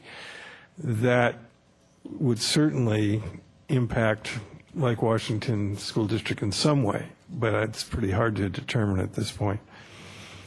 The other issue that is interesting is what I call retroactivity. In other words, in the K-4 class size reduction that's been proposed by the governor, there are those who would have it retroactive to the beginning of the school year, which would have a pretty interesting impact. And it also raises some questions about how it would impact labor contracts. Didn't that pass today when it came out? The House passed the budget today, Right. That recommendation. And that was what came out of the Ways and Means. So I'm assuming that what they passed today has the K-4 retroactive. Am I? Well, I haven't seen that details. I haven't either, because I was looking for it, so I didn't know if you knew but I about think it. Yes, the House budget does have the K-4 retroactive back to September. So in terms of local impact for us, the way that I've described that is that it's basically the state putting their hand in our wallet and ripping out a bunch of money, and it moves the needle from a $1.7 million cash balance expenditure to $2.7 million cash balance expenditure as a result of that legislative action. But it seems to me that there are implications, obviously, to our ability to reach labor agreements and have them mean anything. And it could be an interesting precedent that if it is, goes through the process when it reaches the Senate and the ultimate governor's signature or not. And I want to just piggyback on that, because a statement came out of a listserv from WASDA, and WASDA is our state organization, commenting that the members of the Ways and Means legislators believe that they did not hear loudly enough from the K-12 folks to say that this was harmful. Now, I don't know how they didn't hear, because I know there have been lots of folks who've talked to them from the League of Education Voters, from WASDA. We've met individually with all of our legislators, so I don't quite get that statement, but it kind of irritates me. But that's why they went ahead and put a few things back in and left that as a retroactive to September, is what they have been telling people. And I think that what's really important that we clarify for our community is that it's one thing to make a cut and then have us respond in the system to make the cut. It's another thing to promise us a revenue stream. We hire teachers in order to fulfill that obligation, and then in the middle of the year they say, oh, sorry, we were just kidding, and take the money back. And we have to spend the money for the full fiscal year. And I just think it borders on unethical. And then the final thing that I want to raise is, and it really gets to the heart of how the legislative process works. And I guess I term it in the broad theme disproportionality. And that is that the legislature is, getting back to the hearing loud enough, the highly capable community is being heard. And that's, my hat's off to them. But again, it disproportionately impacts the rest of the K-12 system. And so it's again kind of the perception anyway, the squeaky wheel being heard, but other pieces of the system are not faring as well, and it's just, it's an observation. And the governor wants the budget, this portion for this year, on her desk by the 4th, so it's another week. There are some other bills, if you don't mind me just extending a please, little go bit, a ahead. few bills that we're watching that one bill that was dropped yesterday or day before around busing, requiring any non-boundaried optional programs to require them to pay for transportation. So that would mean choice schools. That would we charge some for that anyway, but it's full cost. Anything that is not required by federal law or by state law that people pay for. So that's one bill that is a problem should we ever choose to do it a little bit differently, or even our Quest program, for example. That's an optional program, and therefore people have to pay. So that's a bill that's out there. We'll see if that gets legs. Another bill that's out there. That the family has to pay? Yes. That we have to make them pay? Yeah, we have to make them pay. Wow, that's now by fascinating. law. Yeah, isn't that fascinating? Yes. All right. Another bill, which we'll see if it gets legs or not, is a bill that essentially says that if we have layoffs, that the people we lay off, we don't have to do it based entirely upon seniority, but that it could be based upon performance and need, not just seniority.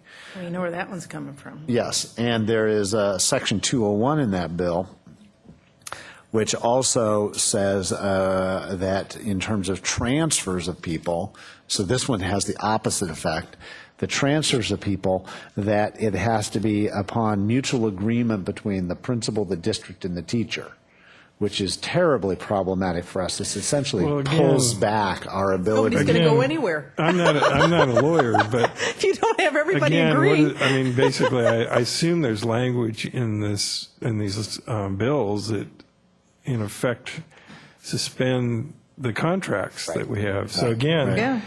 And how it's do you do that? It's another, denigration of our power Yep. to negotiate contracts. Yeah. With Well, there our- has been a very vocal citizens group in Seattle on this one about seniority because of when you do the layoffs. Often it's the young new teachers that go and trying to get around that. So that's Right. that's. Oh, no, I've seen it that. has a history. It has a reasonable history, but how do you When, do it on performance? My versus- wife first started working for the Seattle School District. You had to have 12 years of seniority to have a full-time contract back in 1970, Wow. in the mid-70s, and so I understand that. But again, Yeah. it really gets at local control and gets at our ability to have labor contracts, to negotiate those. And Yep. Well, that is what the WASDA listserv is really feeling right now, is that this is really, really taking away for local control in major ways. Yeah. And we've got school board people around the state right now that are been out of shape because this is impacting us in a totally different way than some of the other things, the LED and things like that. I was just going to, one last thing. I think, I don't know that any of you had a chance to really look at your email as of this afternoon, but I forwarded a copy of the WASA legislative report, the two, which I think Wheel. remains Whatever to it be, remains the best report and synopsis of what's happened in Olympia. The last one that I did want to mention is there appears to be some energy. It has not resulted in a bill as of yet, but there's some energy around a group, and I'll have to think about the name of the group, that is pushing hard on innovative schools and charter schools. So we're seeing charters raising its head again in the political space, and there's quite a bit of big groups behind it, such as the League of Education Voters and Education First, I think is the name of the other group. But I'll get you guys some, there's a website of this group that's pushing it. I'll send it to you in your brief, this group that is pushing this, because I think it's going to get some energy. And this whole thing about the budget, it still has to go to the Senate. Is there something we can do? Certainly if we can get PTA ledge folks to send a message off that retroactive to September is not the best interest of school districts in the state. But, if we're going to do something, we're going to have to do it ASAP. I mean, it's got to get to them like in the next day or so. But I really think it behooves us to let them know that's not in our best interest. Yeah. And if everyone here is comfortable as a board, I'd like to send something from all of us to them to that effect to our senators. Okay. I'd be happy to draft something for you. Okay, great, because I'd like to get that off. And on their plates rather than ours. Okay, thank you, Doug. This is just the beginning. It's going to be an ugly, ugly session. Any board follow-up or board member comments? A reminder, topics for retreat, if you could get them to Chip and I, that would be really, really helpful. I realize now that I need to get on the calendar and start working with you, and levy is on my mind. I've been spending a whole lot of time focused on levy and emails to that regard. So, okay. Hearing nothing else, motion to adjourn the meeting, and we will be moving to a work session on ends, results, and goals, a discussion on that, follow-up, continuing discussion from past work session.